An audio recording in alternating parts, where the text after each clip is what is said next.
সিংহ ও খরগোশ। একদিন এক সিংহ বনে শিকার খুঁজছিল। শিকার খুঁজতে খুঁজতে সে এক জায়গায় এসে দেখতে পেল এক খরগোশ নিশ্চিন্তে গাছতলায় ঘুমিয়ে আছে। খরগোশ নিশ্চিন্তে গাছতলায় ঘুমাতে দেখে সিংহ বলে উঠল, বেটা খরগোশ, এটাই তো শেষ ঘুম, তোকে আমি এক্ষুনি খেয়ে ফেলবো।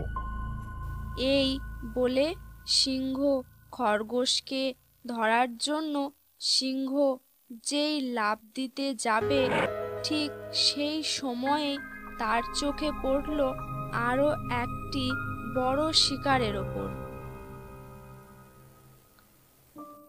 কাছেই একটা হরিণ লতাপাতা খাচ্ছিল। সিংহকে হরিণ দেখতে পায়নি।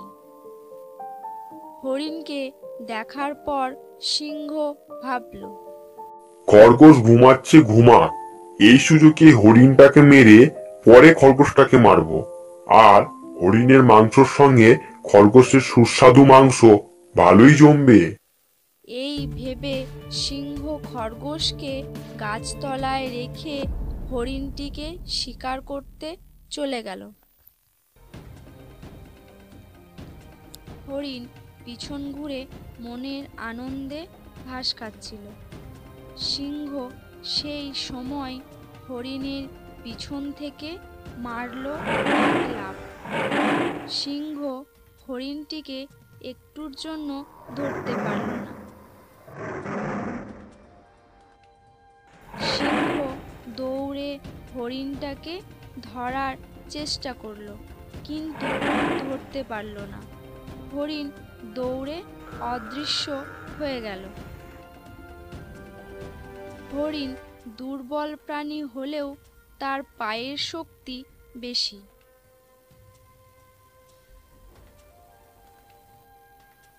নিরাশ হয়ে সে তখন খরগোশকে ধরবে বলে সে তখন সেই গাছতলায় ফিরে এলো।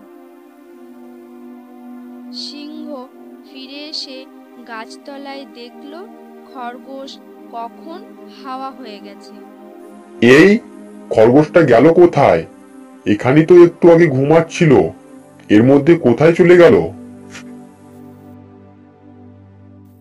বন্ধুরা, তোমরা ভাবছো খরগোশটি কোথায় গেল, তাই তো? চলো দেখি।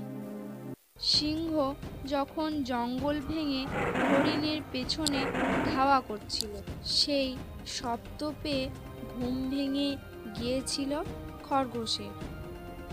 খরগোশ বলে উঠল, এটি তো সিংহ মামার গলার আওয়াজ। নিশ্চয়ই ধারে পাশে সিংহ মামা আছে। বিপদ আসার আগেই এখান থেকে পালিয়ে যাই। খরগোশ সেই গাছতলা থেকে পালিয়ে গেল। সিংহ সেই গাছের তলা শূন্য দেখে মনে মনে ভাবল, আমি যদি প্রথমে বড় শিকারের লোভ না করে এই খরগোশটাকে ধরতাম, তাহলে এরকম হতো না। সিংহ তার ভুল বুঝতে পারল।